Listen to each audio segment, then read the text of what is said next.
Good. I'm NV. I'm really happy to be here, but not to be in charge, as I have the other times. Enjoyed this much more than I used to. I'm very grateful to Marcus Sill and the board of the CCLE for putting all this together and hosting it here so that we didn't have to have it at MAC1 this time, and that I didn't have to worry about all the little things that Marcus has taken care of so well. I wanted to introduce a couple of people.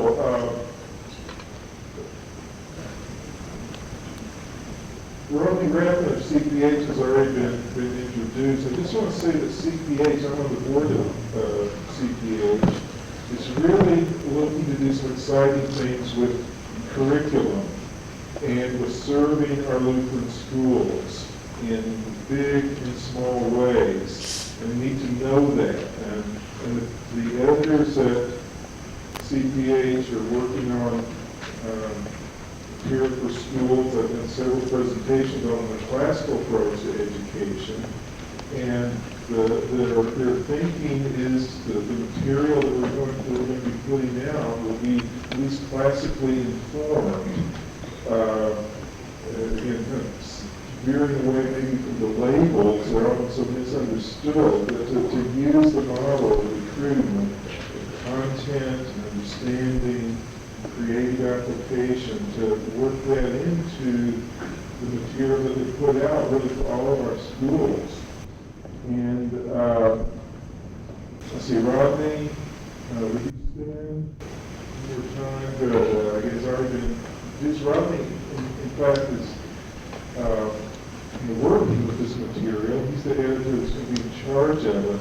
One thing in the works that they're negotiating for is a social studies curriculum that will include things like American history, integrated with a Christian perspective and our two kingdoms theology. And there's a very exciting possibility. I've seen some previews of it, and it looks really exciting. They're also talking about putting together a literature curriculum that's based, though, on primary texts. If we use the great books, and what CPH would use would be some study guides and other material to help bring a Christian perspective to bear with it. There's a music curriculum Richard and Barb Resch put together on teaching teaching hymns and church music to young people. As you know, the Resches have done incredible things with children choir. But this shows how to teach music. And again, I've looked at it and it's very classically informed in the way that it goes about it. But you've got to take a look at that for your churches as well as your schools. Anyway, keep your eye on what's coming out of CPH, and I think it'll be very impressive and very useful. In this time when there's so many misconceptions about classical Lutheran education, and so many people posing it without having the foggiest idea of what it even is all about, in the time there in our Lutheran schools, I think the classical education movement is the most exciting thing that's happening. It's very significant. In fact, I think it's one of the great victories of this movement, if you want to call it that. The top education executive in the Synod is on our side. In fact, is here presenting some of the workshops on what is Lutheran about Lutheran schools. So I really want to present a special guest, Dr. William Cochran. Would you stand, Dr. Cochran? Again, it's just great that you are here. Cochran is the Director of School Ministries for the Board for District Congregational Services. So, yes, please. I do want you to know that I consider it an honor and privilege to be here with you. I'm excited about what I see here and what I've had the opportunity to observe. And I support you in what you're doing. But most of all, I thank God for the ministry that you provide to the children and the families that you reach. It's very important, and I encourage you to keep up the good work that you're doing, and I'll do whatever I can that's physically possible to support you and help you. So blessings on your ministry. Thank you.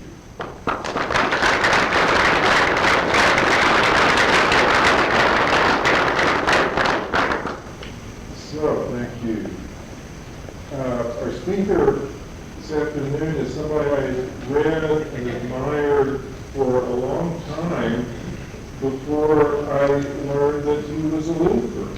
He was a member of my church. He's a member of the LCMS. And Christian Kopff is, first of all, he's the author of one of the best and most stimulating, most fun to read books on the classical tradition, what we're getting at in different ways, on what that consists of, on what it is, and just how relevant it is to the contemporary issues that we face today. It's a book called The Devil Knows Latin. If you haven't read it, you must get a copy. It's been very successful. It's a paperback now, and it's a must-read. And when you read it, you will, although you may find the topic rather weighty, you will find yourself laughing out loud as you're reading it and as you're learning more and more and being stimulated by it. The Devil Knows Latin. Make a note and get that book. He's also done so many other things. He just finished a critical edition of Euripides, the Bacchae, critical edition of that great tragedy. But he also writes on more popular level. He's written for National Review, for Chronicles, and other journals, both academic and popular, that are really on the battle line of fighting in the academic world, in the intellectual world, for and almost minimize it to talk about the sort of conservative thinking as opposed to the left-wing postmodernist ideology that seems to dominate the academic world. He is one of the small but important cadre of conservative academics that's really keeping our intellectual heritage alive, keeping the universities alive in many ways. He's professor of classics at the University of Colorado. Please welcome Dr. Christian Kopff.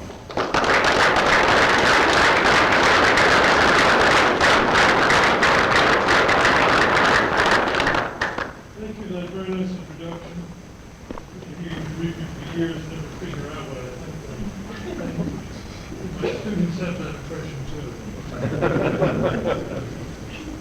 Keep talking about it. Thank you for inviting me. It's a great pleasure to be back. Conferences here are always very exciting, both from the point of view of the intellectual content and, of course, the really exciting, interesting people involved in what is the cutting-edge intellectual academic movement in America today, classical education. I think I may say this again this evening, but it's a little bit of a schizophrenic movement because we are both the cutting edge, new wave, talking about cognitive levels and curricula type, and we're also the oldest educational and pedagogical movement. And I sympathize with this. Some of these mentioned some of my other commitments there. One of them involves something called paleoconservatism, which happens to be both the youngest branch of conservatism and also the one that claims the oldest traditions, although the other guys are not always so sure that's there.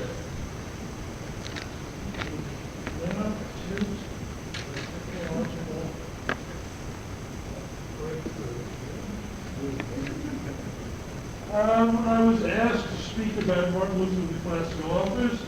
I realized there were a couple couple of different ways to go here. One was to do what I actually did do at one stage, take out the index volume, Luther's works, and Xerox all the references to the different classical authors.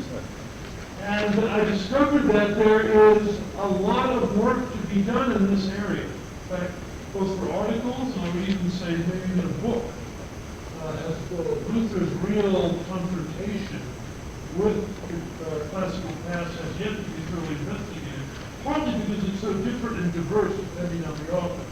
I also realized very rapidly that a talk on this would be a very rapid set of names followed by a short summary of what Luther said or did at one stage or another. It would be a list, not a talk. Another idea, which actually was done in the 19th century by a German named Schmidt, wrote a work called Luther's Bekanntschaft mit dem alten Klassik, Luther's knowledge of the old classics. He went through the Tishrei, he went through the table talks, and investigated Luther's comments after dinner, after occasional beer, never Coors Light as it turns out. But still, and what he had to say in that context, that's an absolutely fascinating theme, though I thought maybe Dr. Schmidt had maybe covered it pretty thoroughly. So what I thought I would try and do is try to get across what, without going into lists, on that investigating depth any one source, what the classical authors meant to Luther, why they and the language they wrote in mattered to him, in a way that I hope also will be meaningful to you. So, let's see. Who's Luther there? His name, face, and dates. What did he do? And after all, did someone who lived that long ago still matter to teachers and parents?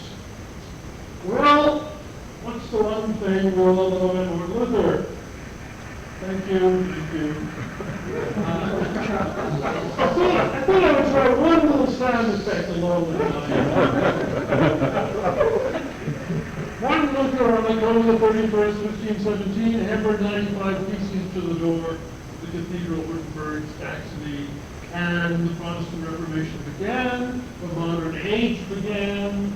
That's when modern history starts. Even people who know nothing else that Martin Luther know that. But who was he? Well, one, he was a university professor, and a couple of us here. Well, something we sometimes forget, and I was reminded of during Professor Whitman's good talk, that Christian intellectualism is that the Protestant Reformation started off as a revolt of university professors. Luther was a professor, Melanchthon was a professor, Karlstadt was a professor, John Calvin wrote a commentary on Seneca in Latin. There were a lot of intellectuals involved in the Reformation. He translated the Bible into German. It is the founding event in the history of German as literary language. For practical purposes, he created German as literary language. Let me throw out, just for a second, Luther's Bible is not only the most important work in the history of German literature, it's the most important work in the history of English literature. A Englishman named William Tyndale hung around Wittenberg who got from Luther the idea of translating the Bible. And Tyndale's translation was the heart of the King James Version, along with Shakespeare, the most influential work on English literature. So Luther was not only influential for German speakers, he also wrote hymns. There's one we sang this morning. He also wrote on theology. He did all these different things that had nothing directly to do with the classics, and which any one of which he is one of the major figures in the history. If he'd only translated the Bible into German, if he'd only had the theological insights he developed while working on the Bible, if he'd only made the contributions to music that he made, he'd still be a major figure. Although not one of them is necessarily the most important thing he did. Among his theological insights, however, is one that has often been held to give support for anti-intellectualism and even felt to be opposed to education in general and classical education in particular, and it's one that's very important for Lutherans. Yeah. Sola scriptura, by scripture alone. We know this is a theological concept. People shouldn't be forced to believe things that are not in scripture. They shouldn't be told that God doesn't love them because of something that is a human tradition, maybe a wonderful tradition, maybe a beautiful tradition, but not from revelation. But you know, this wonderful Latin expression and how much the heritage of the Reformation comes in Latin expressions, by the way, not just sola scriptura, sola gratia. This expression is often misinterpreted to mean that Luther himself was an anti-intellectual.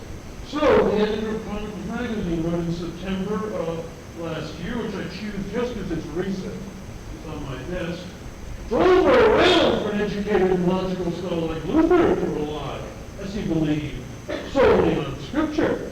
But Luther thought he didn't need anything else. And by the way, you hear this all the time. Even in his own age, as a matter of fact, people were saying the same things. In 1528, Erasmus mockingly noted in the letter, so I put the Latin as well, so you can get it down there. Ubi cum regnat Lutheranismus, ibi literarum est interitus. Wherever Lutheranism reigns, there is the death of culture. By the way, I'm not recommending that as the Latin motto of the Hebrew.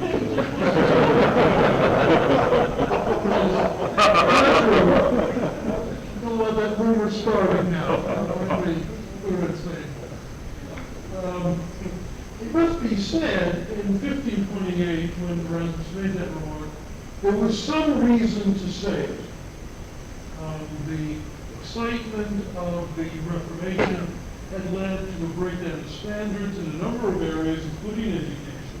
But even, of course, as Erasmus was writing those words, Luther and Melanchthon were already beginning the process that was to turn that around.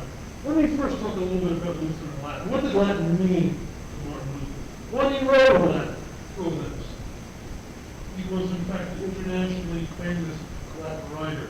Plenty of people talk about the importance of the printing press in the Protestant Reformation and how it would be much different without the printing press spreading what Luther wrote all over Europe. And in fact, there's even a woman, Elizabeth Rosenberg, who treats the Protestant Reformation as a chapter in the history of printing.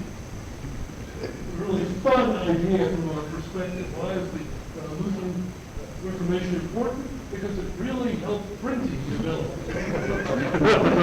There's the technological view of the world. Technology first.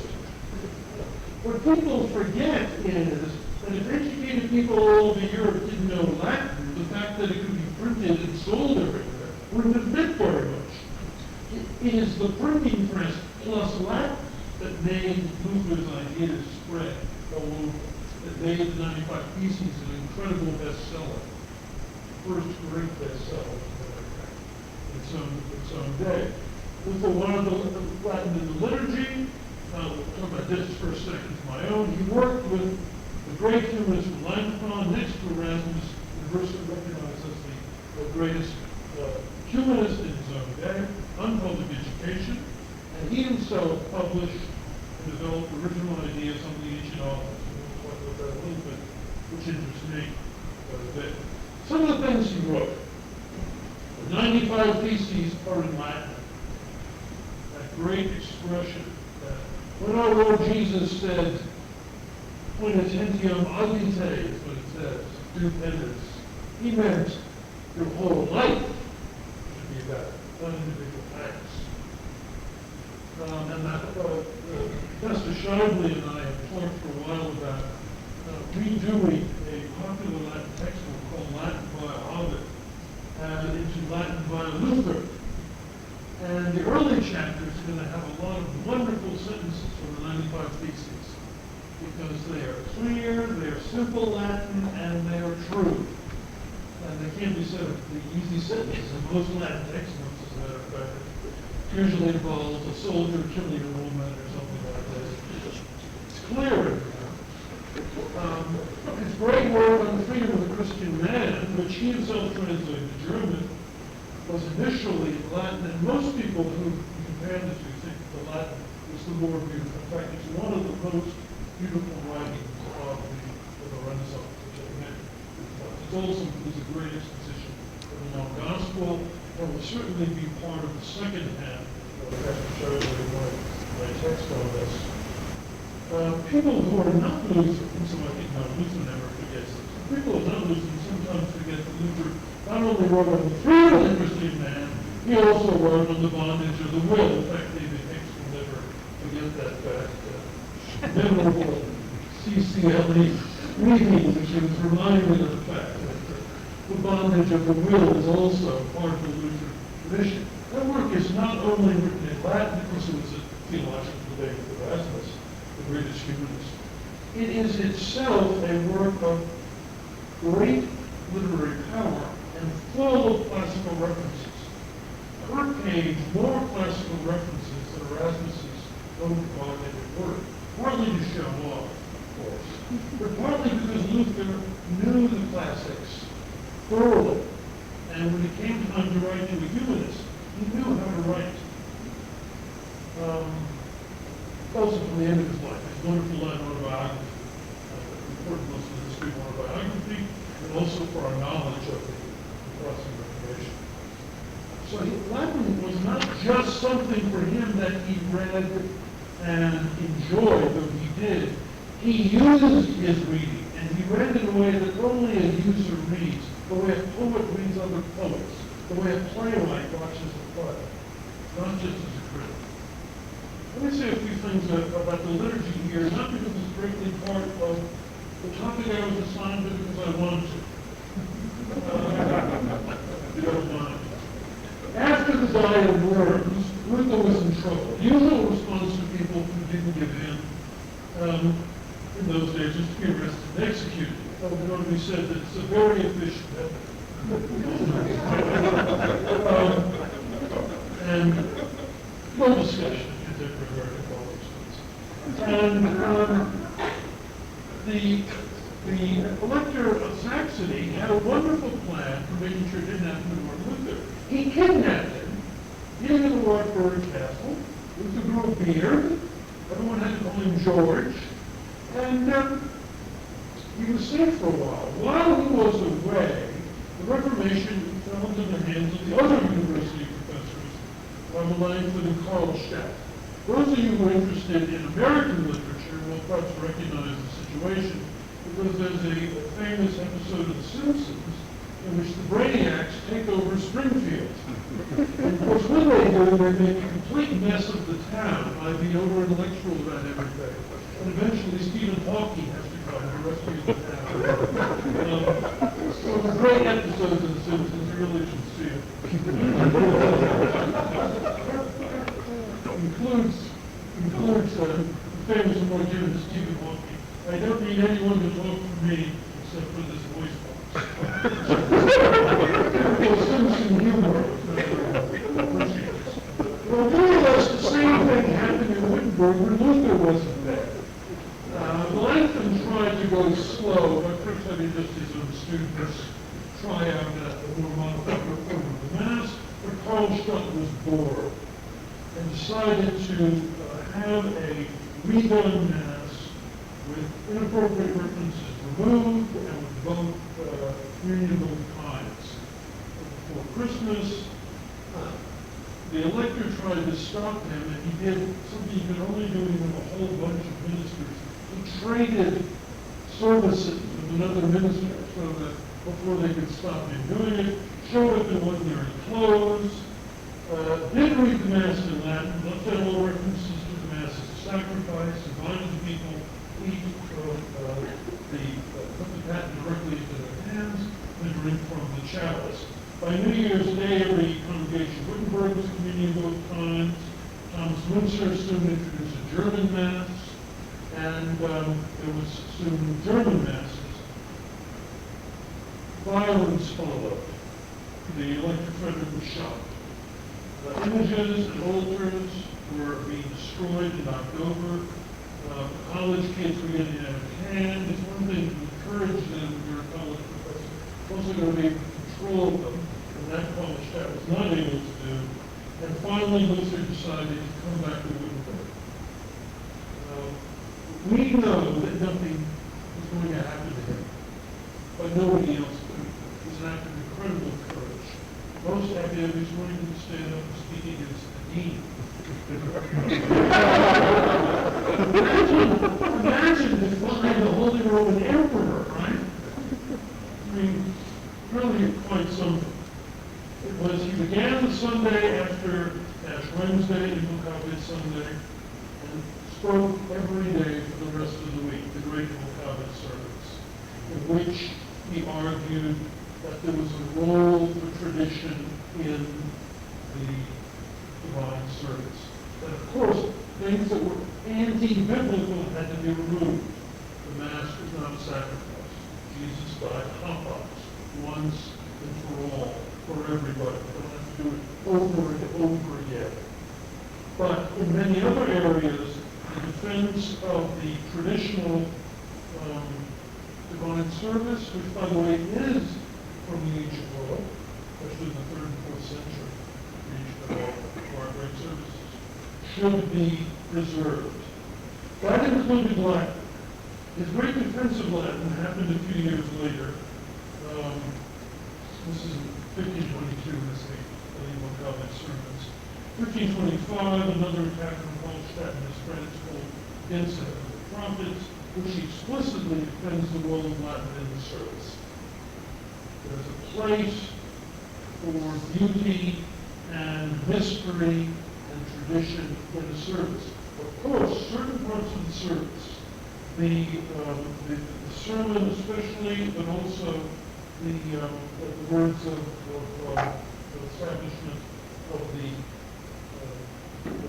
bread and wine, should be in the language of the people, so they can understand. However, other parts might be, and Luther was even willing to allow congregation to have the gospel read in Latin as long as the sermon explained what it meant. We sometimes hear that the point of the service is that every single bit of it be totally clear to everybody, and the answer is that certainly is a legitimate and intellectually defensible position. It was not the position of Martin Luther, not the position of the Lutheran Church.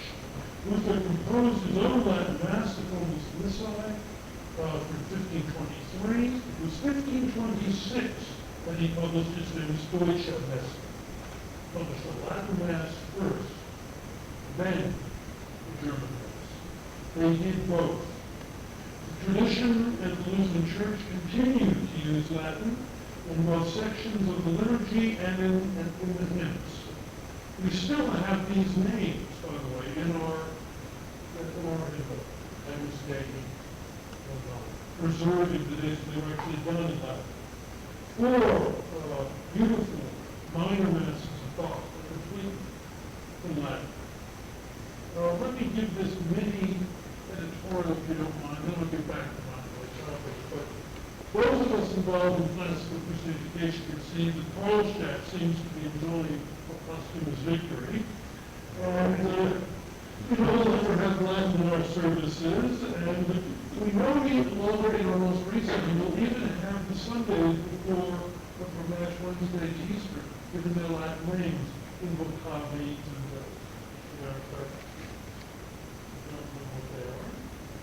and they are. The 6 Sundays before Easter and the 6 Sundays after Easter, all of the Latin name from the first words of the introit. I also, by the way, I think a little German way of remembering them, which will be great for college, right? And of course, in some cases, there would be a problem. I'm afraid that Victor Hugo may have done it quasi-virginity as a plausible name anymore. When you get people to accept that as a name. But there's no really all of the rest of them. Indeed, many Muslims wouldn't know why Luther's great sermons are called Vocabit sermons that war. Maybe it's the first Sunday after Wednesday. The great thing is, by the way, if you ever go on, I decided not to try and get online. You can get it a little bit later on today. But there's a wonderful review on Amazon.com of cell cortex recordings of the Missile Wave published as Bronx Lutheran Masters. And that one of the commentators, I think many of you used him there, objects to the Wayne Lutheran Mass, quotes, "No true to the Lord Lutheran Mass would have been written in Latin," end quotes. Well, I decided the day that I see so well that I answer at Amazon.com with the interview. That would be the end. And I give up and series first. But it happens to be true that Bob knew more about Martin Luther than this character does. And what he's doing is completely in the Lutheran tradition, developing short masses for the Lutheran life. And the other event that happened that summer is I got a grant for teaching with technology in my university. And I got a real spiffy laptop computer and all kinds of equipment. And my proposal was to take the rhetoric resources that I had compiled over the years and make them available on the web. And my primary target audience for that was guess who? Well, my students would have to be my primary target audience, I suppose. But I really had classical educators in mind when I made it all available. I put everything I could on the web and I linked it to every place I thought that could be helpful to people trying to wrap their minds around what this thing is and to break it down for their children and their students. So for 2 years I've been tweaking this website, trying to make it as practically useful as I can, and promoting it as much as I could stomach on the STERM list. I'm not, if I were a self-promoter, I'd be a consultant, but I'm a teacher, so I'm not much into self-promotion. But what I'm going to do today is I'm going to show you what I've made available to you and hopefully try to elicit some interest in utilizing the helps that are available, because the study of rhetoric is really, in the medieval liberal arts education, the professor of rhetoric was a person of stature. The person who taught that discipline was considered a person who was well-versed in humanities generally and really had a grasp on the equipment that a person needed to have in order to be fully human. And I want to try to, I think that I have always taught from a traditional liberal arts point of view. In fact, I've had professors comment before that I have the most purely liberal arts approach to teaching communication that they've ever seen. And that's how I really, when I started reading some of Dr. Beath's work on liberal arts education, and then the things he was publishing in For the Light of the World really spoke to me.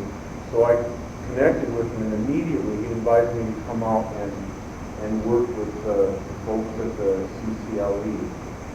And I really feel at home here, but I feel like this resource that I've made available has been underutilized up to this point. So hopefully we'll be able to identify some areas of need in your education, in your attempts at educating, in your pedagogy, and we'll see where it goes from there. So I'm not going to give a real polished PowerPoint dog and pony show. I did that last year. And in fact, I'm going to begin well into my PowerPoint. I have a lot of stuff earlier in this PowerPoint about the traditional classical liberal arts, the trivium and quadrivium, and the role of rhetoric within the trivium, and I talked about Dorothy Sayers and all of that, but I'm going to begin a little bit downstream from there And then what I'd like to do is just take you on a tour of the rhetoric ring, as I call it. Okay? All right, so, but before I do that, I do want to give, for people that aren't real familiar with rhetoric, how many of you would say that you really need to bone up on rhetoric?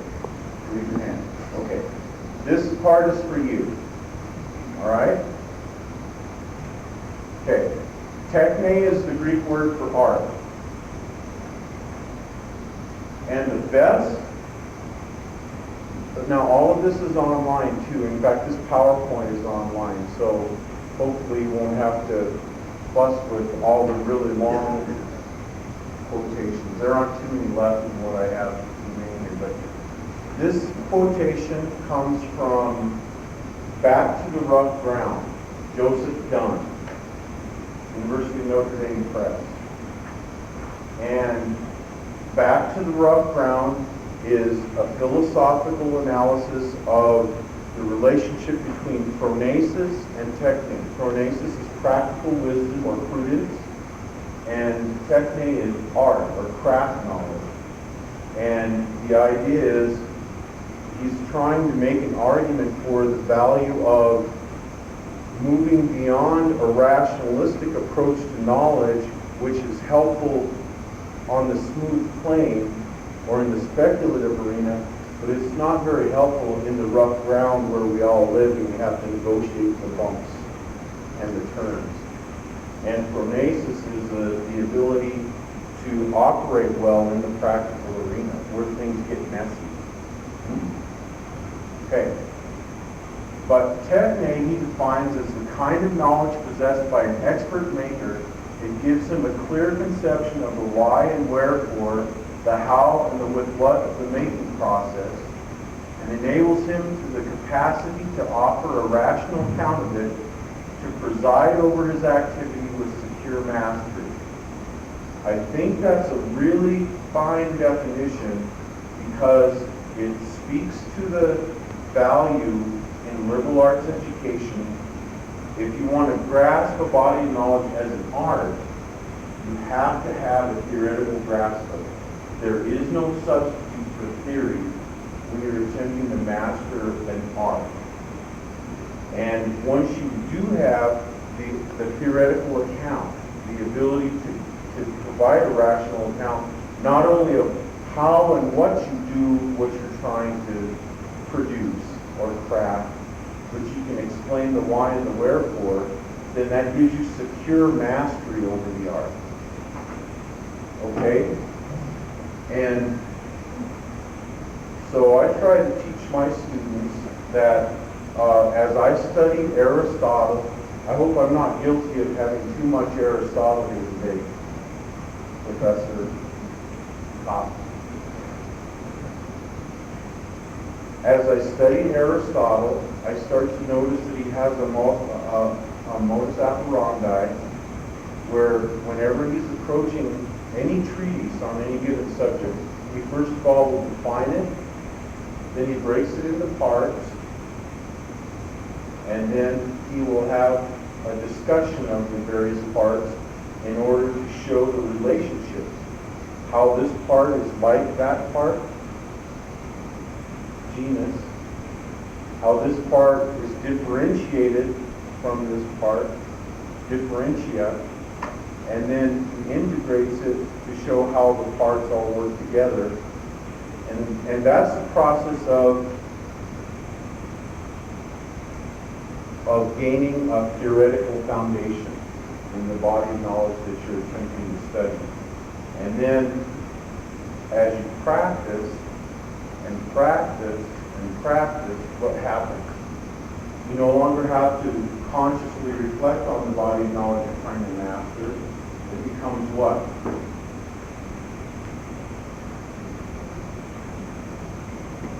Second nature. Habit. Texas. Habit or habit. You become habituated to think quickly on your feet. The art that I attempt to impart to my students, the art of thinking quickly on your feet, articulating yourself, refutation, declamation. Okay. All right. So, rhetoric is a technique. But, as Dorothy Sayers so brilliantly pointed out, as a trivium, it's more than merely technique. It's more than merely craft knowledge. Rhetoric is a very multifaceted concept. And there is a faculty of reasoning that's inherent in rhetoric that enables one, for example, I think I have this later, or I might have skipped it. Aristotle defines rhetoric as the faculty, or dunamis, the power of discovering in any given case the available means of persuasion. He defines rhetoric as the faculty of discovering in any given case the available means of persuasion. So that definition presupposes that there is a reasoning faculty, an ability that one cultivates to be able to discern the occasion, analyze the audience, pull from their storehouse of lines of arguments, or enthymemes, as he called them, pull together the materials that will most readily lead to successful persuasion given the audience at hand. So that's kind of implied in that definition of rhetoric. So it's more than just learning a bunch of knowledge about a subject matter that has to do with the persuasive arts. It has to do with tools for learning how to argue, how to respond, and how to pick apart an argument, but also how to think quickly on one's feet and how to make judgments and how to make good judgments in the practical arena. So the relationship between phronesis, or practical wisdom, and rhetoric is very, very critical as well. Yes, sir. May we ask questions? Absolutely. This sounds an awful lot like law school. Okay. Is this taught in lawyers? I don't know anything about it. No. As far as I know, they don't teach this in law school anymore. However, I have had students who have taken my argumentation class and gone on to take their LSATs and said that it equipped them perfectly to do well on their LSAT. And because it teaches, it imparts the kind of habit of reasoning that they test you for on the LSAT. When you get to law school, they teach you argumentation by having mock courts, throwing you in. You study the law, and then you have mock court situations, kind of like throwing kids in the deep end to teach them. But in the traditional liberal arts education, students were exposed to all of this, and they were allowed to practice. And by the way, when they were in the PERT stage, I loved hearing that this morning. Who brought that up? The parrot stage, the PERT stage, and the poetic stage. While they're still in the PERT dialectical stage of education, the students were not allowed to engage in argument with their professors. They were supposed to just sit there and take notes and learn. One of the benefits of entering into the rhetoric phase is they were allowed to engage in disputations. Okay, so that's rhetoric. That's kind of the threshold understanding of rhetoric. Another way to look at rhetoric from another point of view that I really appreciate comes from Richard M. Weaver. Richard M. Weaver was one of my heroes. He was a professor at the University of Chicago, And he wrote a very helpful book. If you're teaching rhetoric, you should check out Richard Weaver's Rhetoric and Handbook. I have one of his chapters online, and I have a tutorial based on that chapter that I presented online.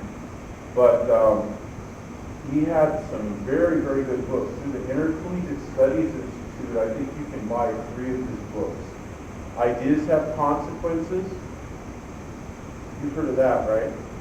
That's Imprimus's motto, because ideas have consequences. That Richard Weaver's book was really seminal. The Ethics of Rhetoric and Visions of Order, the Cultural Crisis of Our Time. Those are all available through Intercollegiate Studies Institute. Richard Weaver taught that rhetoric was considered the most humane of humanity. Aristotle, after he defines rhetoric, he breaks it down into its relationship to dialectic and ethics. Aristotle says that rhetoric is a counterpart of dialectic. And by that he means this: they are both tools that have no subject matter of their own, and they are useful in the contingent realm, where arguments need to be made about the truth of a matter where the truth is debatable. You use dialectic as a test for truth for propositions that are debatable. Rhetoric is also useful once you decide the truth of those propositions. Rhetoric is used to convey that truth. Okay? And he also said that rhetoric and ethics hold a lot in common. You ought not persuade people about that which is false.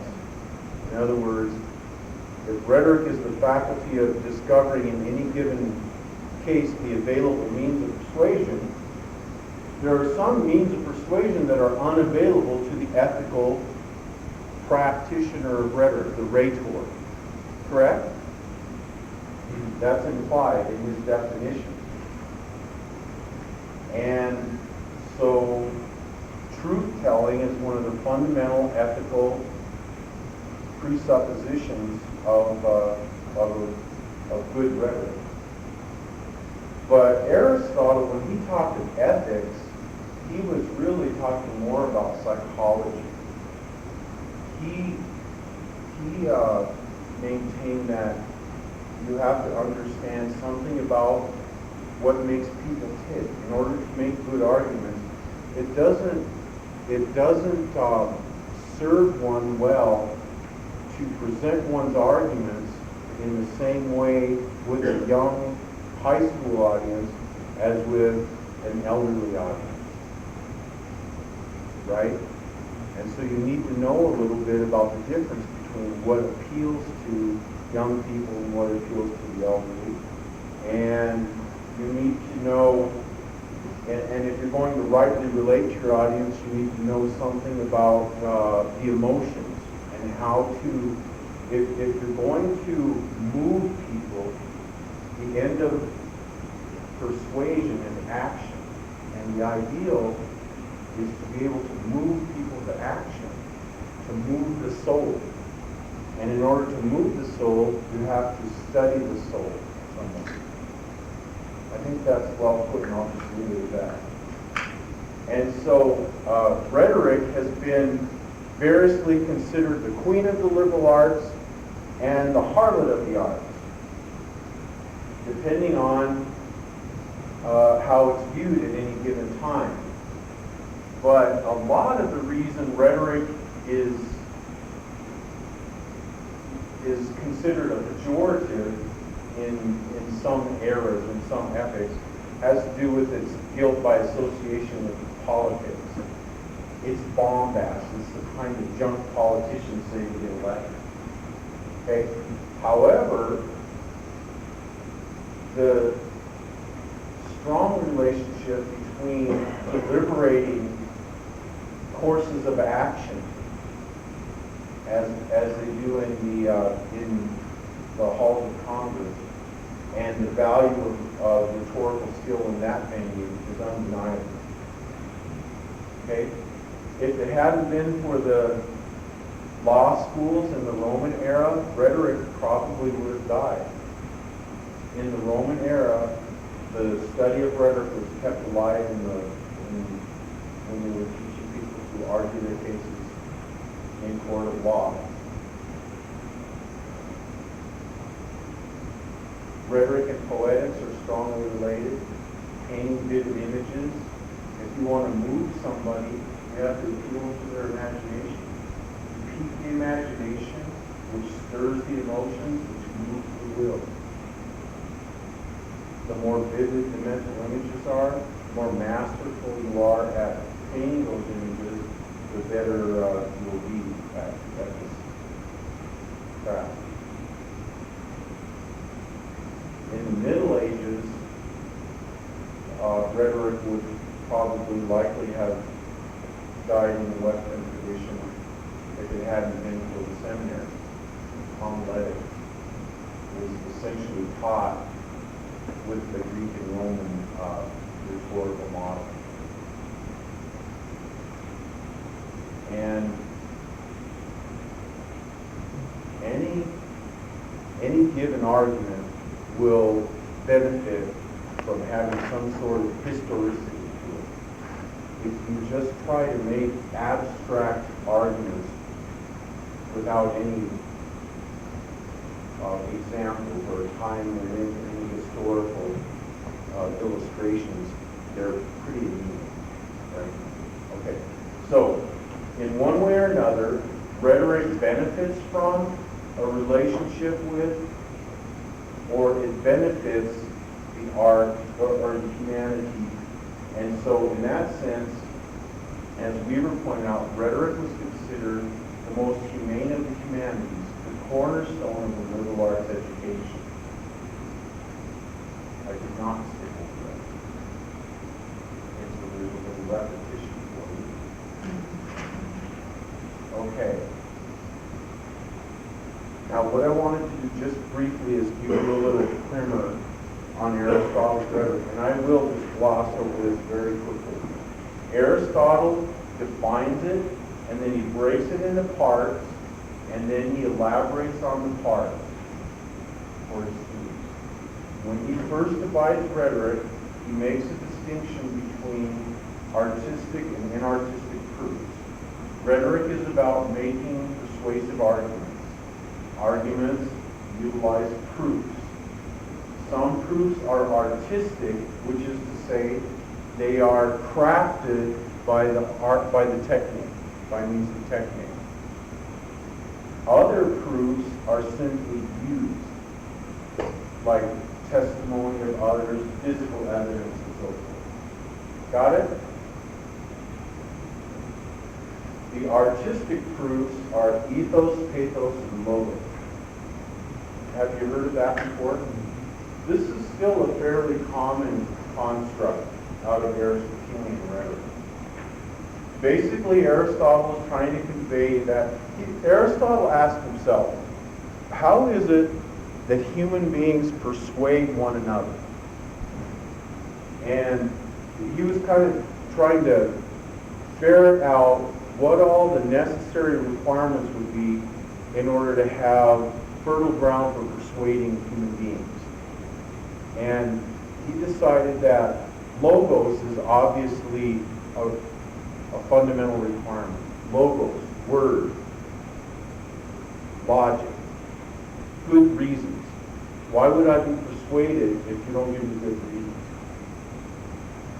Pathos, or ethos, has to do with the character of the person that is constructed by the event.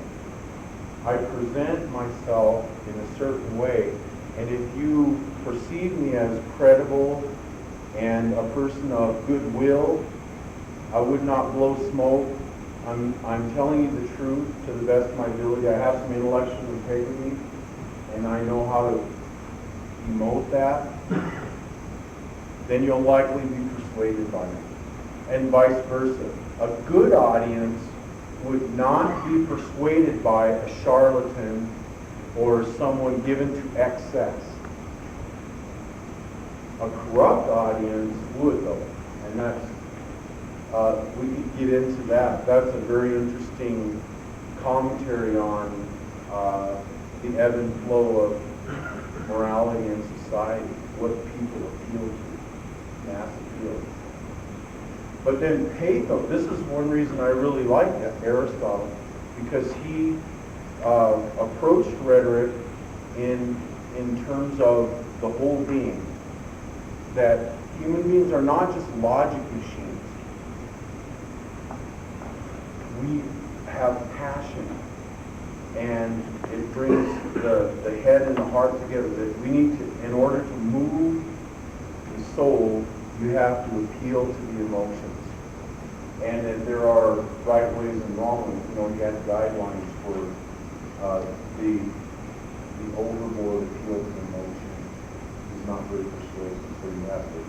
That's where perspicuity and measure and balance all come together.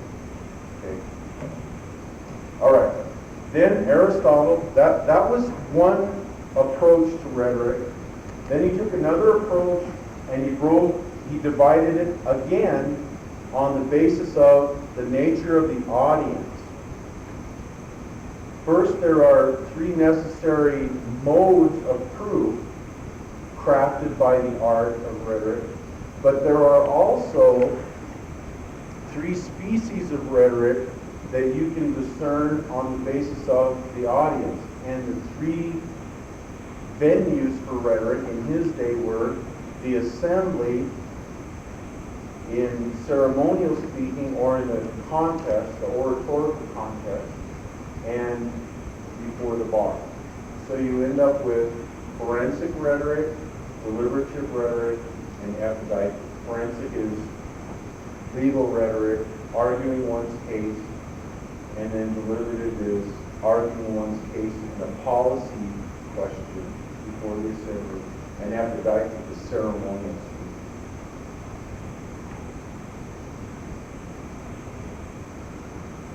Okay, excuse me for not elaborating much here, but these are all concepts that, as you flesh them out, it really, you can tie them all to the human condition, and gaining skill, for example, in arguing one's case in court of law presupposes that you have the ability to reason your way down to the nub of the issue.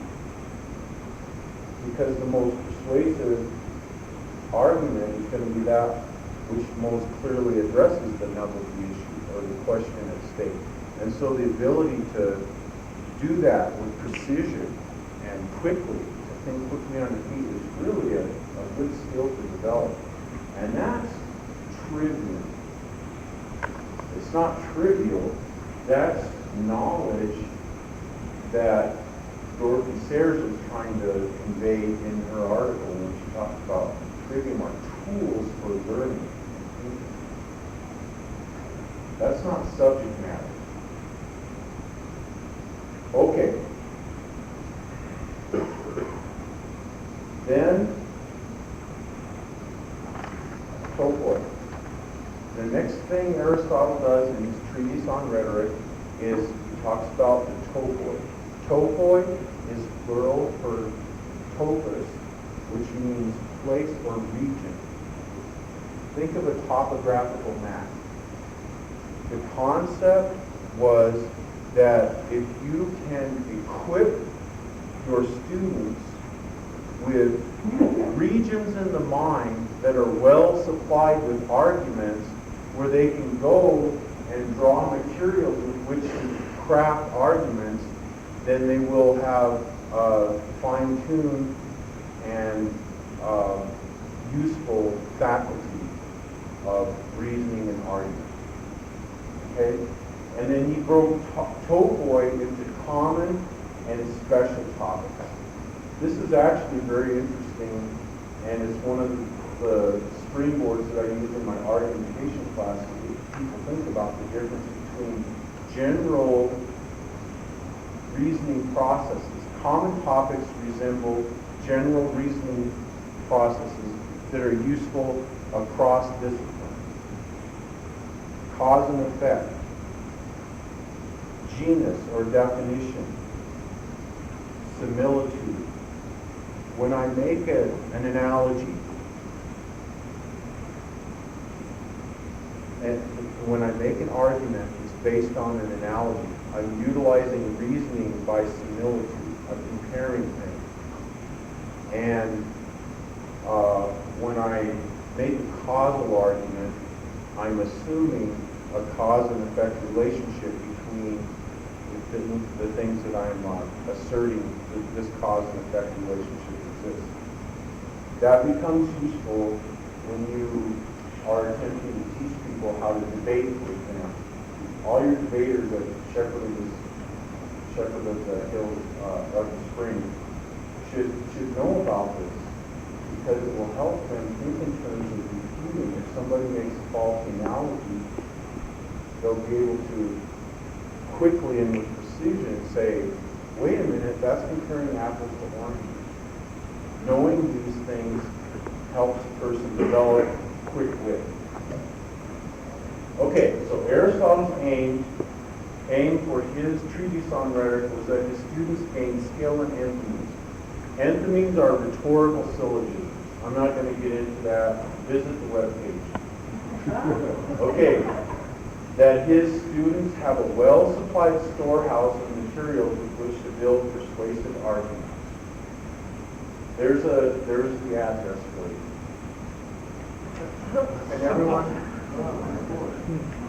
Can everyone read that?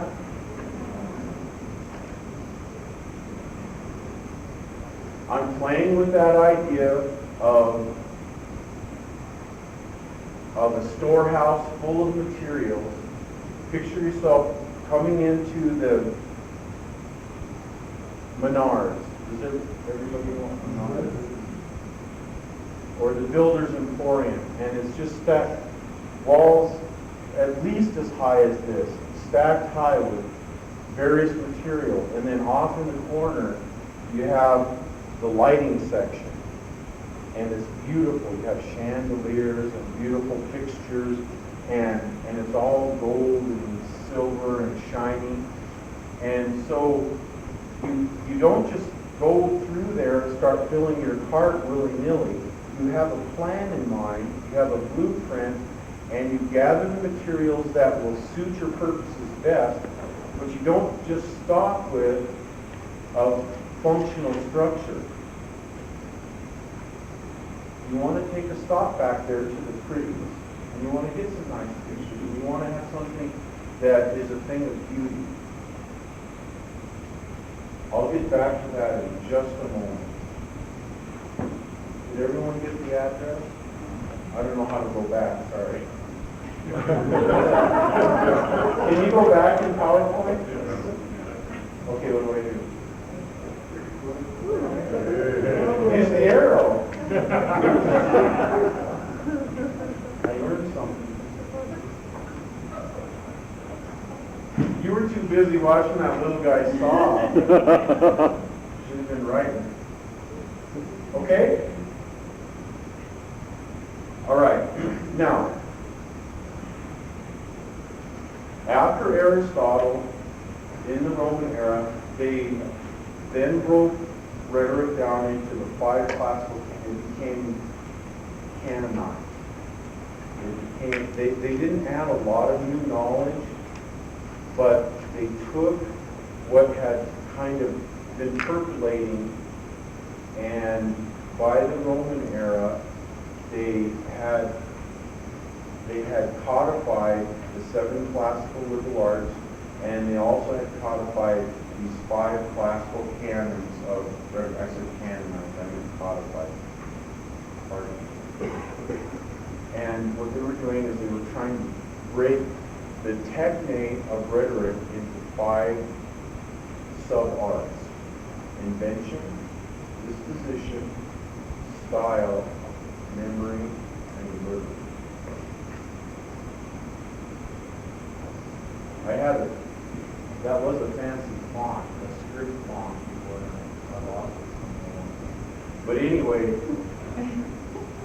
just real briefly, don't try to write this all down because it just, it's online and I have it all there. In fact, I'll show you where I have it all broken down. Invention has to do with coming up with the arguments that you want to weave together into your speech. You invent them in the sense of craft. They're artistic proofs. They're invented by means of the technique. Then disposition is arrangement. That's where you come up with a blueprint. Style, once you have your functional elements all in place for your speech, then you have to try to think, or your paper, you have to try to think, where is emphasis needed? Where do I need that beautiful illusion that will evoke an image in my audience's mind that will make the idea explode for them? The meaning will be reinforced. And then memory and delivery, they're the lost canons of rhetoric. They essentially have to do with memorizing your points so the speech flows well. And delivery is gestures, voice, rate, pitch, all of that. Okay. So the bottom line is rhetoric had stature, the stature that it did in the traditional liberal arts education because it was involved very much in the question, what knowledge must I have in order to be fully human? Human excellence. Human excellence was seen in the Greek world in terms of cultivating our intellectual abilities to reason and articulate ourselves, be at home in the realm of ideas. So rhetoric is very much wrapped up in that. Rhetoric is also closely tied to ethics. That's my specialty, as a matter of fact. I'm really interested in teaching groups of people to reason rhetorically together in ethical dilemmas. The resolution of ethical dilemmas, like in medical ethics, for example. How is it that groups of people get together and decide what is, by pooling their wisdom, what is the right thing to do where the right thing is debated? So there's a long history of the relationship with rhetoric and ethics. Phronesis in rhetorical reasoning in particular, I find very engaging, and that would be for this reason. If you think about a medical ethics committee, think about the kind of arguments that are brought to bear in order to make the case for what is the right thing to do when the right thing is debated. What does that depend on? Experience, knowledge of the law, general knowledge, some scientific reasoning, right? But you can't reason scientifically only in that arena and come up with the right thing. It's not like you could put in some figures into a calculator and come up with the right thing to do. In the legal arena, that's called slot machine justice. But there are always exceptions to the rule. So phronesis is the ability to reason well in that fuzzy area. Okay? All right, and then rhetoric and dialectic are intricately bound up with one another. Dialectical inference is a very big part of rhetorical reasoning, and dialectic and rhetoric operate together in the same realm in the practical arena. Dialectic and syllogistic logic, just for your information, dialectic and syllogisms are related in this way. They both utilize formal reasoning process and deduction, but syllogisms operate in the, I can't remember the word I was going to use. can express this several different ways, but syllogistic logic is demonstrative reasoning. And it has to do with mathematical or logical necessity. Okay?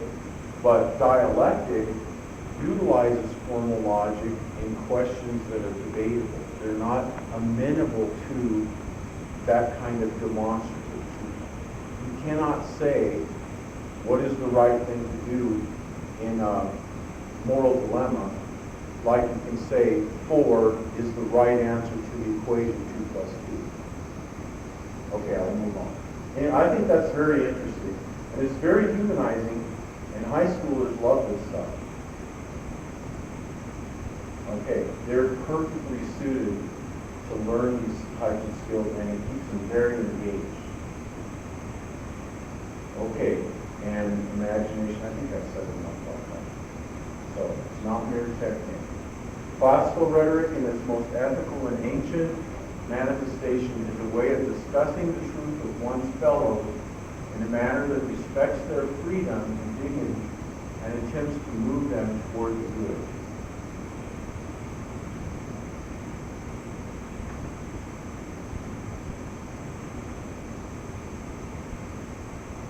Okay.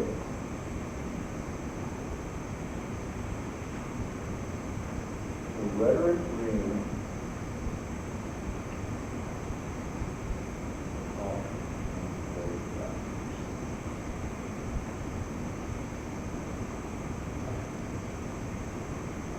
click on this, and it will take a bit to open up. Or they can entertain the questions you have.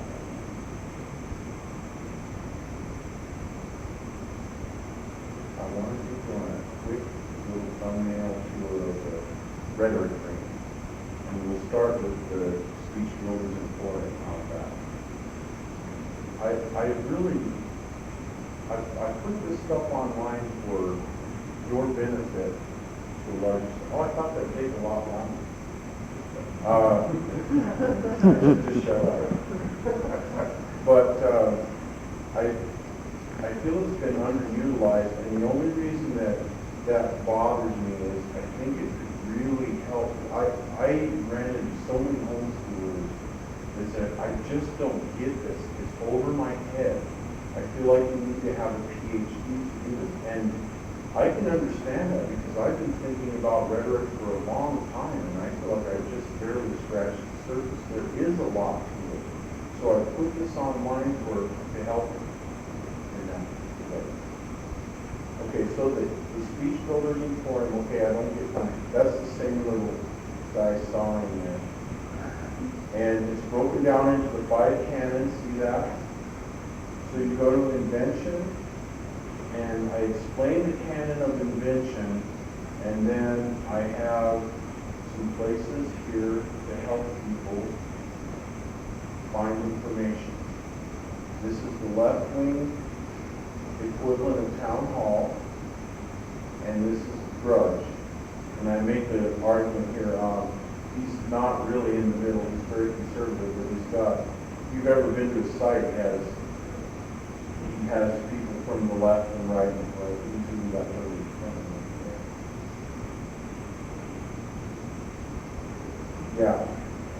Yeah, I should put Christian news on it, but my screen only goes so far. Okay. How do I go with that? Okay. So, there are, for your students, how do I narrow my topic? If this topic is boring, this is kind of cute actually. This is a universal fear. Everybody is afraid their topic is boring. So I try to encourage them, and I say, well, what if I'm not interested in anything? You don't have this problem, but a lot of my students have no compunction about admitting that. I just nail them on this page, though. And I basically, I joke with them, taunt them a little bit there at the bottom. But all of these, this one goes to rep desk, This one goes to a news site, I think it's Excite News. This one goes to Saturday Night Live. This one goes somewhere else. This one goes to Monty Python online, and then to the library and different places. So Get a Thought Life is the message of that page. Okay. But this isn't really what I wanted to focus on. I did want to show you the speech builders emporium, however.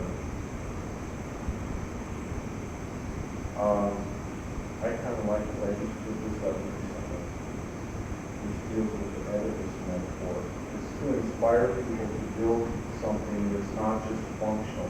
Most people that teach speech communication in public school teach a very process-oriented, nuts and bolts kind of thing. If you have a public high school speech course, you know what I'm talking about.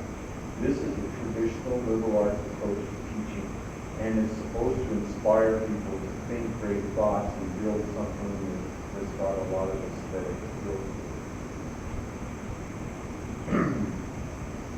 Now, right here is your link.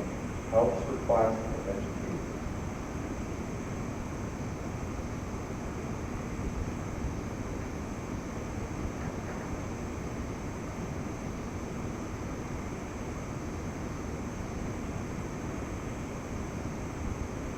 Okay. I can 10 more minutes. This has the whole enchilada.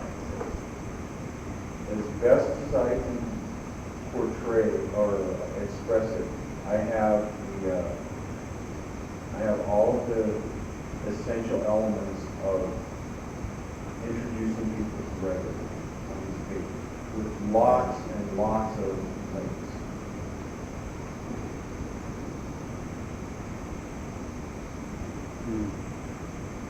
My pictures aren't coming up because I'm not really on the I have more resources down here, okay?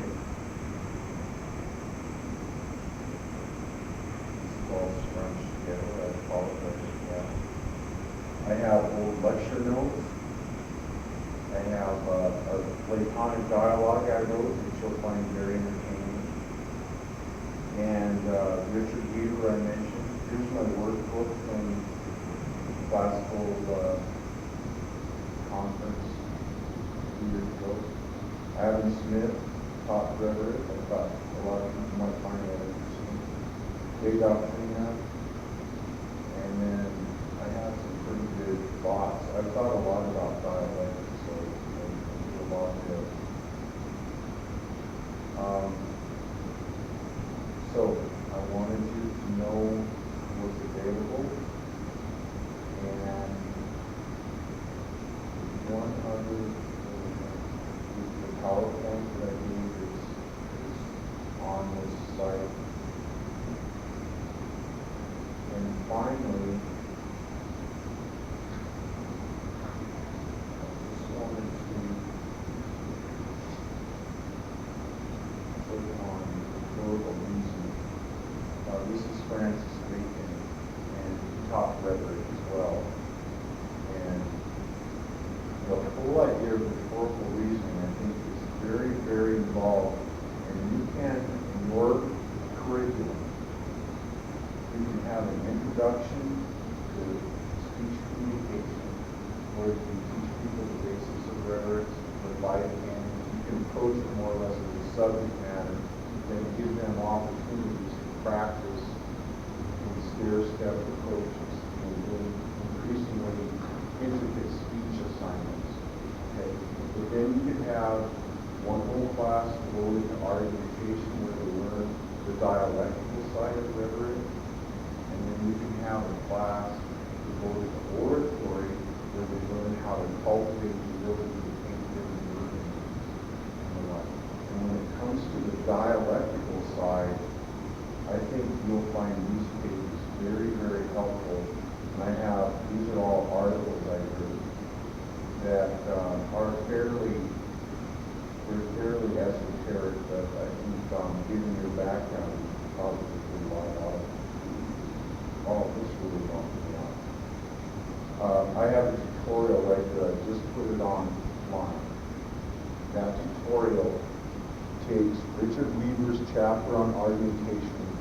breaks it down, teaches them about topoi, and it teaches them about identifying assumptions, using syllogistic logic to ferret out the assumptions people are making in their arguments, and how to refute arguments.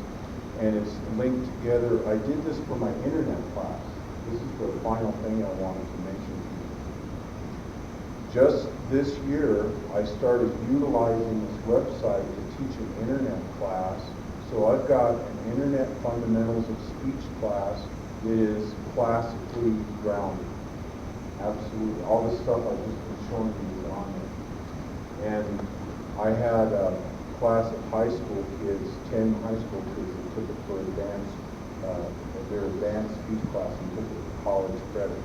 Got a lot out of it. They really enjoyed it. They were in a small town, South Dakota, public school, you know. But they really, really enjoyed it. And they enjoyed it so much, for the final assignment, I told them I wanted them to go to a war rally and analyze a speech they heard.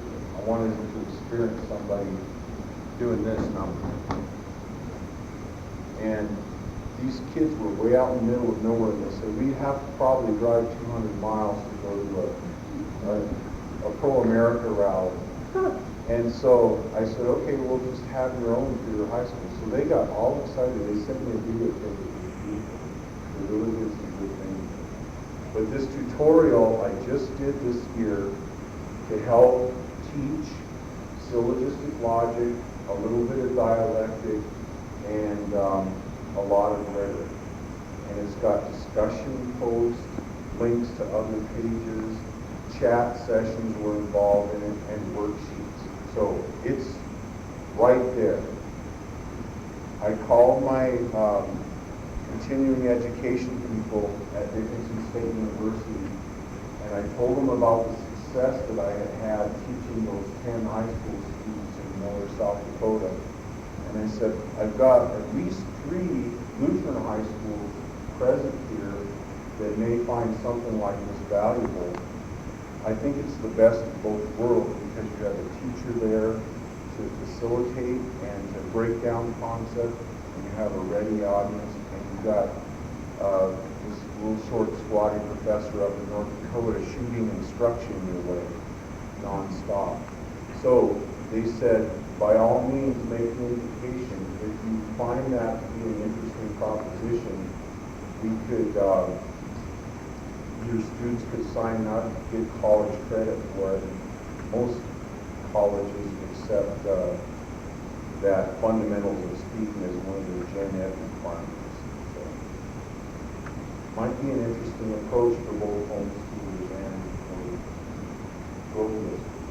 Well, that's really an extended commercial, and I apologize for that, but I hope you see my motive for doing so. I didn't want to just come and do another dog and pony show. And I just talked right through the questions, although we have more time for questions than most of the speakers will get allowed today. So, can I, yes, Dr. Lee? So you give us the website for the Emporium. Is the website for the Rhetoric link, is that the same? Or Okay. is it a different site? When you go on the web, the whole address is the same, except the page is ring.htm. So it's jtallmon /ring.htm.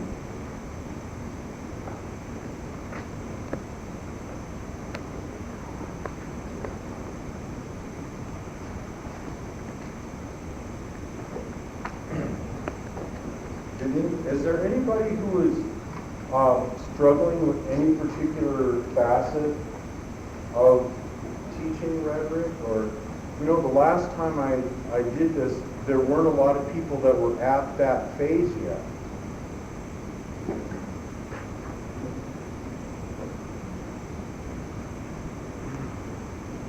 You want to know any particulars about what I do in my argumentation class, for example? Maybe you'd like to teach your debaters how to debate classically. I can give you a quick thumbnail, Erica. I start by introducing them to basic logic, and I call it boot camp for